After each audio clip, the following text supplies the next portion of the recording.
Magandang hapon. Alright, so ilang araw na lang bago ang SONA ni President Bongbong Marcos, the third State of the Nation address ni Pangulong Bongbong Marcos. The other day, na ilabas ng Pulse Asia Survey sa kanilang June 2024 na survey, ang resulta. Okay? So, titingnan natin sino ba yung mga losers, sino ba yung mga winners, at saka paano. Okay, so kapag meron kang sinusuportahan na politiko, don't watch this dahil magsisisi ka, okay? Kapag ikaw ay BBM supporter, kapag ikaw ay Duterte supporter, or ikaw ay Romualdez supporter, titingnan natin ang resulta na inihayag ng Pulse Asia for June 2024 na survey nila. Okay? So, unahin muna natin yung approval rating, okay, ni BBM, ni Sara Duterte at saka ni Martin Romualdez. So, kung titingnan natin dito, yung approval nila na rating is si Marcos 53%.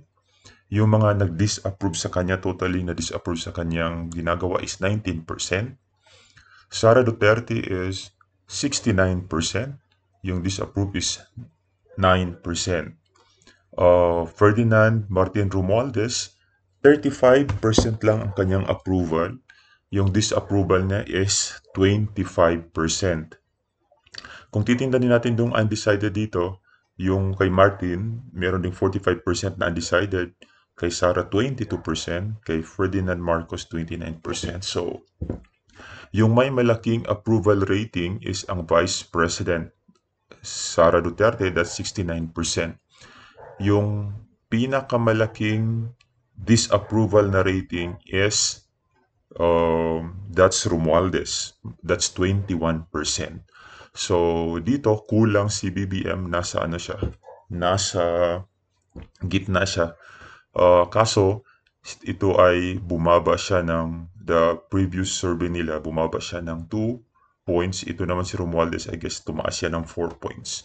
Kaso, if we're going to sum it up, talagang mas malaki ang disapproval rating ni Martin Romualdez. At saka okay naman si Sara Duterte. So Sara Duterte is the winner here. Yung loser naman dito is si Martin Romualdez. Next is yung trust rating, kung mapagkatiwalaan ba, no? So, si Bongbong Marcos is 52%, yung trust rating niya. Kaso, yung walang trust sa kanya is 21%. Okay. Duterte, Sara is 71%. Yung walang trust is 8%. Sinali dito si Francis Escudero, Senate President, 69%. Then 5% ang walang no trust kay Escudero. Kang Martin Romualdez, ang kanyang trust is 35. Yung walang tiwala sa kanya is 23. So kung titingnan natin dito, yung may pinakamalaking trust rating, si Sara Duterte pa din. Sumunod si Escudero, that's only like 2% between sa kanila. Then, the loser here is Martin Romualdez kasi 35 lang yung may tiwala sa kanya. Then, napakalaki yung walang tiwala din sa kanya. That's 23%. Okay? So, even Ferdinand Marcos, 21% din yung nagtitiwala sa kanya. Okay? So, ikaw kabayan, kanino ka ba sino ba yung opisyal ng gobyerno na mas pinagkakatiwalaan mo? Kasi meron naman talaga ibang nagsabi na yung ibang service, ganito, ganyan. So, dito, sino ba yung pinagkakatiwalaan mo at sino yung hindi talaga mapagkatiwalaan? Sa tingin mo lang, of course. Alright? So, yun ho ang ating mga losers at saka winners for the Pulse Asia survey sa June 2024. Ito ay medyo not so good doon sa image ni Pangulong Marcos because mag-deliver pa naman siya ng State of the Nation address on Monday. So, 4 days before his State of the Nation address, medyo yung trust at saka approval rating niya, medyo not so okay. So, titingnan na lang natin, no, sa mga susunod pa na resulta kung okay pa ba to. Alright?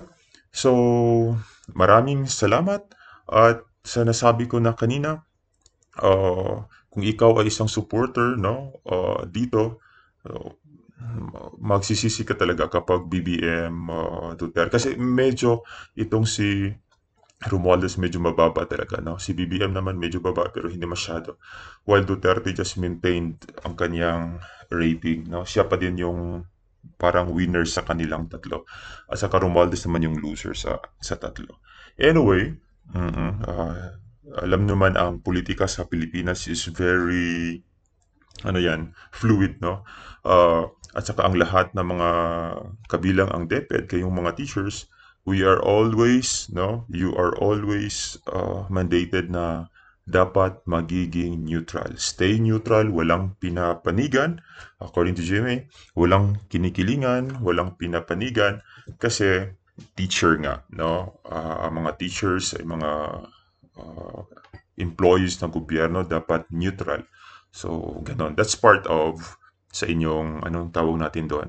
Professional code of ethics or something like that. Professional, yeah. So, sa ethics ng isang government employee. So, kung sa tingin ninyo na mali ang survey, you just write it there doon sa ating comment section.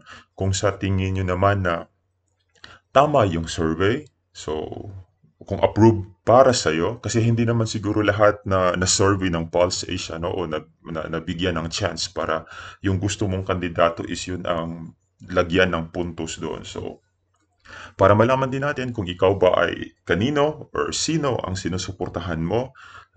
Pero kapag ikaw ay isang teacher, wag na lang. Dapat neutral always ang teacher. Okay?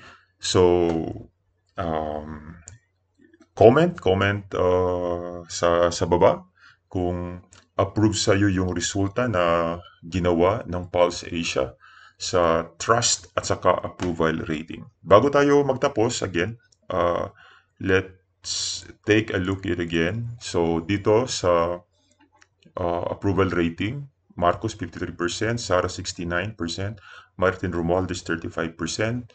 Yung disapproval is Marcos 19%, Duterte 9%, Martin Romualdez 21%. Medyo mababa talaga. Then, dito naman sa trust rating, yung trust, no? Trustworthy. Yung kanilang trust rating sa mga tao. Marcos is 52, Duterte is 71, Escudero is 69, Romualdez is at 35. Okay? So, alam naman natin kung sino ang ano dyan.